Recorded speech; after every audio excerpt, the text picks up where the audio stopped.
You're about to walk out of this video with 5 words. Not something short and stylish. Not a little off the sides. 5 specific cut names, the ones that French women over 60 use when they sit down in a salon chair, the ones a hairdresser recognizes immediately and knows exactly how to execute. These are the best haircuts for women over 60 that actually work in a real salon, not just on a runway. There's also one cut I'm going to show you that does the opposite, the one hairdressers reach for automatically when a woman over 60 walks through the door, and the one that reliably adds a decade. You'll know it by the end of this video, and you'll know why.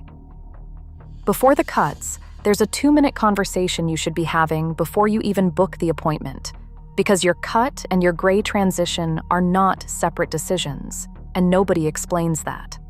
The conversation your hairdresser probably isn't having with you. If your hair is going gray, or you're thinking about letting it, the approach you choose changes which cut will work best. Most hairdressers don't bring this up unless you ask.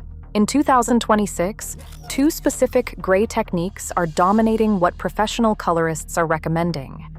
The first is what's now being called gray blending. Instead of creating a hard line between your natural gray and colored hair, gray blending uses highlights, lowlights, or glazes, think balayage-style application, to soften that transition so the silver grows out gradually and naturally. Stanley Nolan, a cosmetologist and beauty education specialist at Ogle School, describes it this way. The technique gives your hair a softer dimension while making silver roots far less visible between appointments. You're not back in the salon every 3 weeks. The second is gray money pieces, silver highlights placed on either side of your face, framing it. Rather than all-over color, these make the gray coming in look deliberate, rather than like something you've been meaning to address. Nolan calls it a modern, intentional look, rather than a growing-out look. Both techniques work best with cuts that have movement built into them. That's relevant because 4 of the 5 cuts below are specifically designed to carry exactly that movement. One more thing. Zoe Irwin, creative director at John Frieda Salons, made a point in May 2026 that almost nobody passes on. Moving too quickly into very silvery tones reads as washed out. If you're transitioning, go via graphite or velvet ash before jumping to platinum, particularly if you have a darker starting base. Phil Smith, celebrity colorist whose clients have included women navigating exactly this transition, echoes the same principle. The gray journey is a color appointment, not just a grow-out. Now the cuts. Cut 1, the French chin bob. The French chin bob sits specifically at or just below the jawline, with the front cut blunt and the back slightly longer, a gentle A-line that follows the angle of the jaw rather than hanging flat across it. Most standard bobs land in the wrong place, either too short, skimming the ear and cutting off the neck, or too long at the collarbone, where the weight of the hair pulls everything down. The chin bob finds the space between those two. What it's doing for your face is drawing attention upward to the cheekbones rather than downward toward the neck. That angle in the cut, longer at the back, shorter at the front, is the structural element doing that work, and it's not accidental. For face shape, this cut is particularly flattering on oval and heart-shaped faces, where the jawline definition works with the bone structure. If you have a rounder face, ask your hairdresser to keep the front slightly longer to create more of a vertical line. When you sit down with your hairdresser, you're asking for a chin-length bob with a blunt cut at the front and a slight A-line through the back.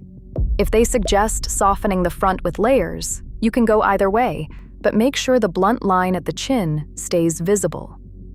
That's what the cut depends on. Layers through the body are fine and often add movement. Layers that remove the front line soften the whole silhouette more than you want. This cut works across straight, wavy, and fine hair. It's particularly strong if you've transitioned to gray, because the blunt front line gives the color somewhere to land rather than dispersing into a general softness. Cut 2. The bixie. The bixie is one of the most searched haircut terms of 2026, and for good reason. It's a cross between a bob and a pixie, longer than a pixie, shorter than a bob, with layers cut at different lengths through the crown and sides that create movement and volume rather than lying flat. It's not a pixie you've grown out. It's a structure in its own right, and it has a name you can say. For women over 60 specifically, the bixie does something that pure pixies often don't. It keeps enough length around the face to soften the features without tipping into territory where shorter cuts start to look severe or close-cropped.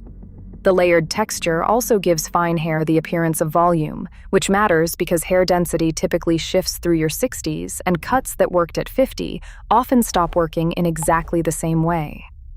For thicker or coarser hair, including the texture shift that often comes with gray, the layers manage bulk rather than fighting it. The key instruction for your hairdresser: a bixie with soft layers through the crown and a slightly longer perimeter around the ears and nape than a standard pixie. What you want to avoid is a hairdresser treating it as a pixie they're not cutting all the way. The layers through the body of the cut are what make it work, and they need to be deliberate rather than incidental. If you're trying gray money pieces alongside this cut, the face framing strands work particularly well with the shorter length. The focus lands directly around the face where the silver strands are. Cut 3. The curtain fringe. Bob. A standard fringe, straight across and sitting flat, closes the face rather than opens it. The curtain fringe does the opposite. It's a center-parted fringe that sweeps to both sides, leaving the forehead partially visible and framing the face without cutting across it. Combined with a bob, typically sitting around the shoulder, you get a cut that elongates the face vertically and draws the eye upward. That shift in visual emphasis moves attention away from the lower face and neck, which is where most of the concern tends to sit. It works particularly well on round faces for exactly this reason. The vertical center part and the swept fringe create length where a round face lacks it. On oval faces, it's almost universally flattering. It's the most technically demanding cut on this list to maintain. The curtain fringe grows faster than the rest of the cut and needs trimming every 6 to 8 weeks if you want it to look intentional rather than overgrown. That's worth knowing before you book. What makes this one worth the maintenance is that it's the cut most likely to read as fashion-forward rather than practical. The 2026 Runway season put women like Gillian Anderson, 57, and Kristen McMenemy, 61, at the front of the Miu Miu show. Curtain fringes and soft bobs ran throughout. If you want a cut that reflects what fashion actually did this year rather than what the industry assumed you wanted, this is the one. For fine hair, ask your hairdresser to keep the fringe slightly shorter to prevent it going limp. For thicker hair, a little more length lets it fall cleanly. Before cut 4, something you should know about this year's runways. In the first half of 2026, the fashion industry celebrated what several outlets called a turning point for older women. Stephanie Cavalli, 50, opened the Chanel Haute Couture show with gray hair fully visible. Gillian Anderson closed Miu Miu at 57. Michael Kors brought back Christy Turlington at 57 for his 45th anniversary show. But fashion search engine Tagwalk tracked what actually happened across the season, and the numbers are more complicated. Every single one of the top 20 brands cast an older model. Only one cast a plus-size model or model with a fuller body type. At the same time, Vogue Business measured plus-size representation at under 1% of runway slots across all major markets in fall and winter 2026. The industry didn't add inclusion. It traded one kind for another. Age turned out to be the less expensive concession because casting a thin 60-year-old costs fashion houses nothing structurally. Your hair decisions are not being made in a vacuum. The cuts being celebrated on runways right now reflect a specific body type and a specific aesthetic. Your job is to know what works for your face, your hair, and your actual life, not to replicate a runway that curated older women very carefully and called it a revolution. Cut 4. Cut 4. The soft layered lob. The lob, long bob, sits at the collarbone or just above. On its own, it can feel heavy for women whose hair has changed in density or texture after 60. The version you're asking for is specifically a soft layered lob. Layers through the body of the cut that remove bulk, create movement, and make the whole thing far easier to style on an ordinary morning. Those layers do three things. They take weight out where hair tends to sit flat. They create movement whether your hair is worn straight or with natural texture. And they mean you don't need to blow out the cut perfectly every time, or reach for a round brush to have it look like something. Stanley Nolan named soft layers as one of the 2026 approaches that pair best with gray and silver hair specifically, because gray hair tends to have a coarser texture than pigmented hair, and layers give that texture somewhere to move. This is also worth knowing about hair porosity. Gray and transitioning hair often has higher porosity than pigmented hair, which affects how it holds a style. Layers help because they reduce the weight that pulls at the cuticle. This cut works across almost all face shapes, oval, round, heart, because the collarbone length sits below the jaw, giving it room to soften any face without competing with the cheekbones or chin. When you book this cut, lob to the collarbone, soft layers through the mid-length and ends, with the shortest internal layer no higher than the chin. What you're avoiding is a hairdresser cutting the layers too short internally, which turns a lob into a graduated cut that loses its length at the back and stops reading as a lob at all. This is the most versatile cut on the list. It works across almost all hair types and textures, and it's the easiest to grow out if you decide later you want more length. If the specificity here is useful, particularly the named techniques and the gray transition advice, which almost no videos put in one place, hit the subscribe button now. This channel covers exactly this kind of specific sourced information for women over 60. The next video is in the same territory. Cut 5. The Flippy Bob.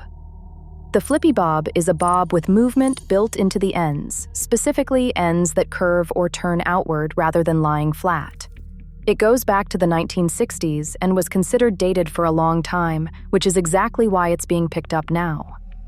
What makes it work at 60 plus is the volume it creates around the jawline. As the ends turn outward, they draw the eye away from the lower face rather than toward it.